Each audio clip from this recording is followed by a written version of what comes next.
Hi friends, I know that it is super green out here, but we are in October, like the middle of October in the mountains, and usually by this time we're crossing our fingers every day that we don't get a freeze.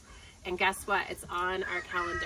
Our first freeze is slated for Tuesday. It's supposed to get down to 28 degrees. So it's like super nice. I think it's supposed to be almost 80 today. And then it's just that cold front is going to move in. In fact, it's supposed to be 37 on Sunday, and we actually might get a freeze that night because where the farm sits is kind of in a valley, and so the cold air just sinks right here. So we're usually 4 to 5 degrees colder here than what the weather service says we are. And I know a lot of people probably experience similar fluctuations in like trying to determine their weather, and it's hard because you want to protect your crops in the shoulder season from getting frost if you can help it. And we have the cold frames in the back that will help with that. We're going to close those up on Sunday just in case, and then starting Tuesday they'll be closed because we're still ripening some tomatoes in there. We have some tomatillo plants and a couple dahlias that we're going to see what happens. I still think it's going to get too cold even there for them, but we might be able to continue to ripen our tomatoes in there. What we're going to do in the greenhouse is something brand new this year. I got a product from BioGreen, and it's called the Palma heater, and it lets out 15,000 BTUs of heat, but it's still an energy efficient unit. And it has a thermostat on there that goes 0 to 90 degrees. And they also sent out this awesome automatic thermostat, so I can set it and forget it which on our farm, because we have so much going on and we're on and off the farm all the time. I think that this is going to be super helpful. We also use this when we do our grow mats for our seedlings, is just set the temperature and then leave it alone. So we have some plants, and I'm going to take you around and show you what plants we're going to be digging up and putting in the greenhouse. It's not like we're going to be trying to keep it at 70 degrees in there. What we are going to do is try to mimic a zone 8 growing zone, which they just get light freezes in there. So we'll likely set this at maybe 45 degrees. It is a small unit, so it only goes into a space that's 120 square feet. So this is not made for large farmers. This is made for farmers that do, or sorry, maybe gardeners that do some growing in a small little greenhouse, and I'll show you ours in just a minute. And you want to overwinter some plants, or maybe you want to take the tomatoes that you had in pots on your porch and put them in a greenhouse and keep them going. You could also use this in a sunroom to keep it warm, or you could create your own like little mock greenhouse in your house too, just using some shower curtains, and put this in there and keep some plants warm. So I'm really excited to see how it works. I'm going to do a follow-up video on this in a couple of weeks to let you know how it goes. I'm sure it's going to take us a couple weeks to kind of work out the kinks and get everything set up. So we might lose some plants, but that's just how it goes. Gardening is always an experiment, and I'm really excited that BioGreen gave us the opportunity to check this product out. All right, so let's unbox the heater. All right. Oh, looks like we got 2 thermostats, which I'm not sad about because I actually have another heating unit in another area that I can use this thermostat on. So we'll open that in just a second. But I want to show you the heating unit here. It's super light, and Chef Hubby actually informed me that I said it was, what did I say? 15,000. It was 15,000 BTUs. It's 5,000 BTUs. If it was 15,000 BTUs, then it could go into a much larger square footage area than 120. So my bad. It's 5,000 BTUs. So this is the unit itself. It's super light, really easy to move the knobs around. Oh, what else I like about this too is that if you don't want to heat it and you just need to circulate your air, there is a setting on here where you can just run a fan on it, which is really important in a greenhouse because as you guys know, hot air rises and the cold air gets on the bottom. So if you can put it on the bottom and circulate that cold air up, you'll have a more even temperature in your greenhouse, and you're not frying plants that are like on the top shelves, which is what I do every season. So I'm excited about that.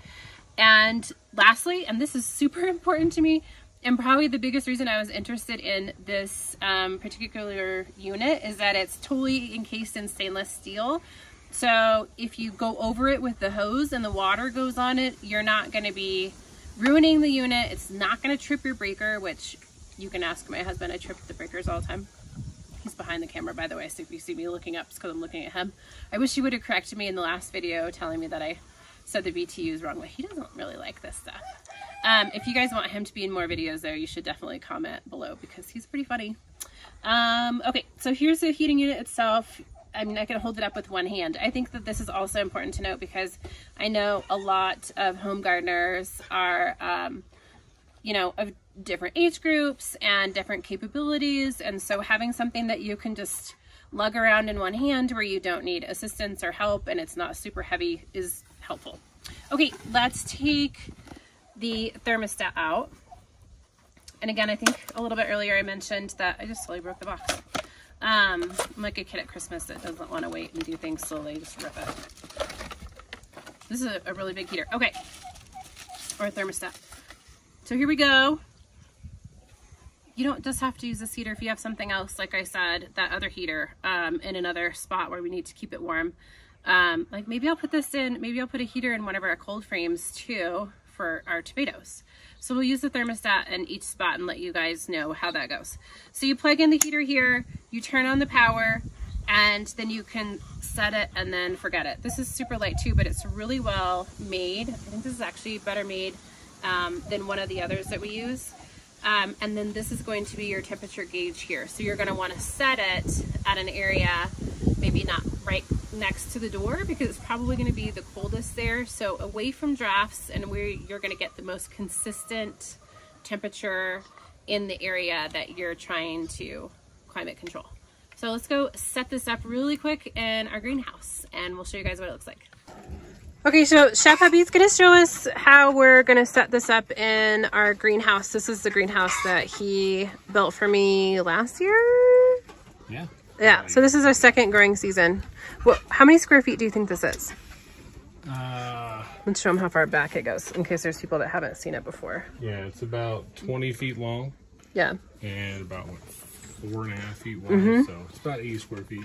Yeah, so it's like perfect, I think, for this little heater. Yep. All right. Okay. So, pretty simple and straightforward. Your coils on this side, and your fan is on this side. So we're going to be pointing the coils toward where we want the air to go, because it sucks in cold air and then pushes it through the heating coils. So we're going to point that inside, the direction we want it to go. I'm going to go ahead and plug in the unit for the thermostat.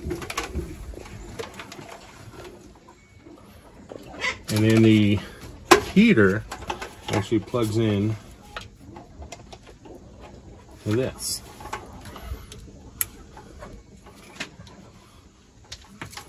No power. Did you just say no power? No power. So we're gonna have to come back here and check and see what's going on with our extension cord. All right, we'll be back. So one little snafu, you don't just press the button once and it comes on automatically. You have to hold the button and then it cycles on to turn on. So kind of a little safety feature. Yeah, we actually like went around and were plugging it in different places to see why it wasn't working, and then we directly plugged the unit in and that worked. So we thought maybe something was up with the thermostat, and then Star decided to push the power button for 3 seconds and voila, it's on. All right, so hooking the heater to the main power supply coming out of the thermostat, not into it. Now we can mount it on the wall. Did do a little pre-drill to make this a little bit easier.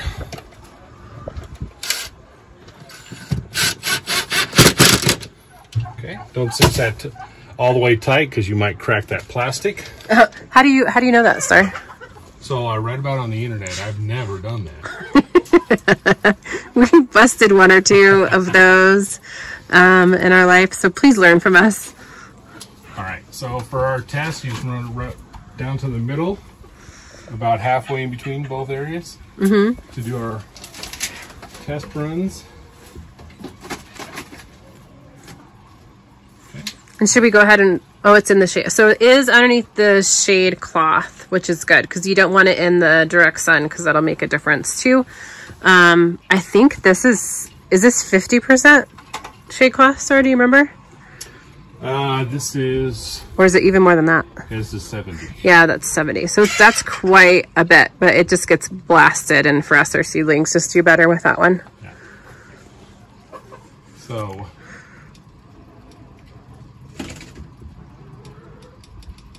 If you set it at 90, does it go on? Oh yeah, it's on right now. Oh, so it's already... That's so quiet. Yeah, it's very quiet. Is that because you have it on the lowest setting? No. So that's the fan. No, the other knob. So What's this is the other heater, knob do? this is the fan, and that's off. And this is your thermostat temperature gauge if you did not have the control module. So turn all the way up. But right now, if it's on, it's on. Wow, it is super quiet, guys. Super, super quiet. Can you feel the heat coming out? Moving good air. That is amazing. So, all right, I'm excited to see how this does. So we're going to go down to 75 and it shut off. Perfect. So it's at 79 degrees in here. That's the temperature. You can change it from Fahrenheit to Celsius if you'd like to do so. I don't know if the winter, summer. Maybe, yeah, I don't know either. Well, we're going to have to do some research on that one too. But as soon as I turn it up past 80, the light kicks on that it's supplying power to the outlet and the fan comes on. Awesome. Okay. All right. So that is, there's a little piece of foam in there we have to get out. I was like, why is that? It's a little styrofoam peanut. Probably should turn it off before it heats up that styrofoam, and then it smells like junkety junk in there. Yep. I think it just can't, if you just, you can get it out the back side. If you just tip it over. Yeah. And shaky, shaky.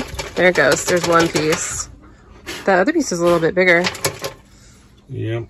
So make sure you get your foam out. You definitely don't want to be I'm gonna have to grab smelling the chemicals. That's funny.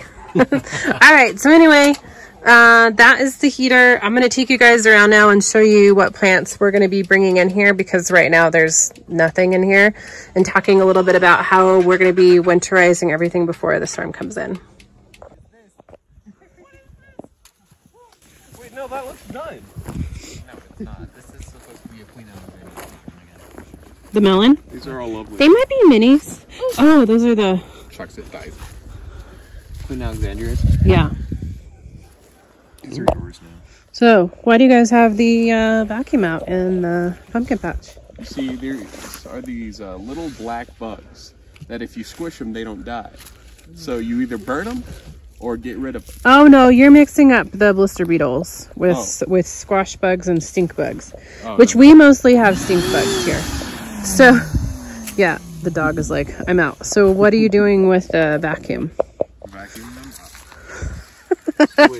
That's our approach to killing off squash bugs and stink bugs in here, is that we brought the vacuum out to the pumpkin patch, because if we don't, then the bugs will overwinter in here.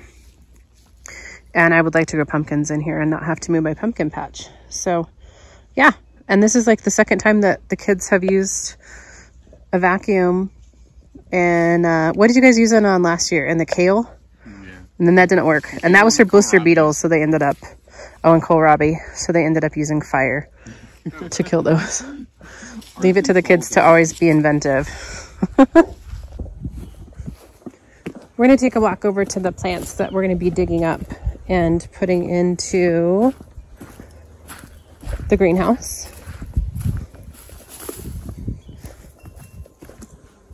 So I planted eucalyptus for the first time this year. My mom actually started these plants from seed, and sorry, they're like half in the sun, half in the shade, so it's kind of hard to catch them.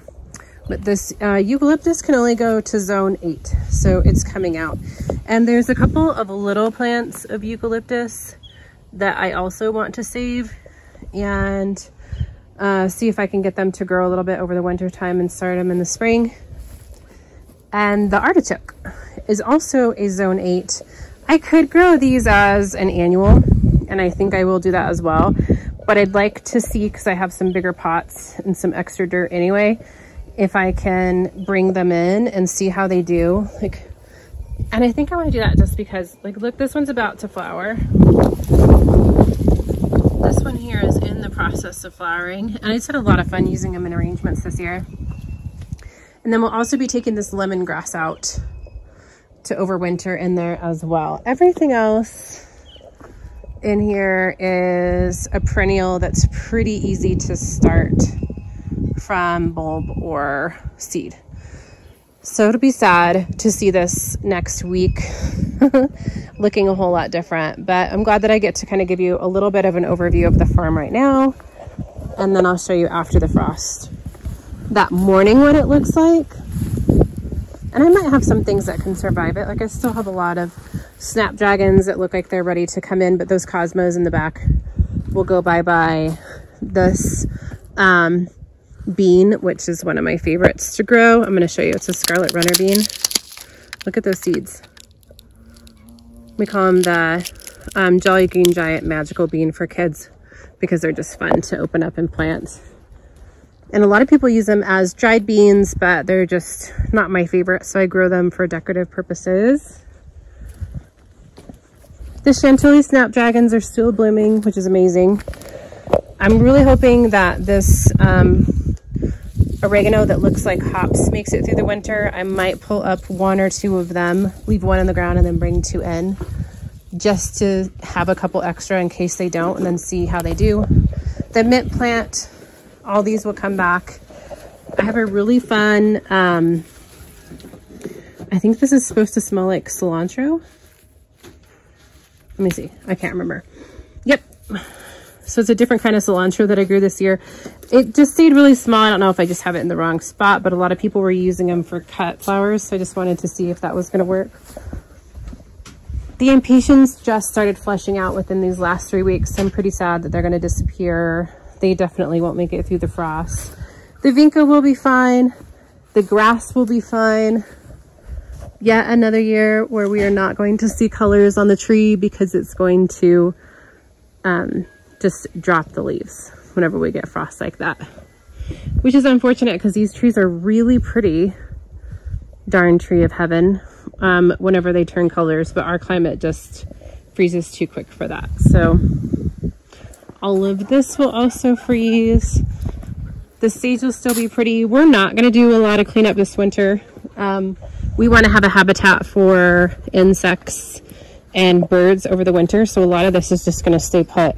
And I also want to see, I think it adds more interest in the wintertime, especially when it snows. It'll look really pretty. We are going to be closing up these cold frames, so as you can tell, there's some dahlias in here, there's some tomatoes, and kale too. So we'll close that up Sunday night, or Sunday during the day, so it chops the heat. And then the rest of these dahlias won't make it through. I think I just came through and harvested all of these yesterday night, so there's like hardly any that are open, maybe 1 or 2 that came open today. The carrots will stay in there because they actually get sweeter if you leave them in the ground through 1 or 2 frosts, so those are staying in.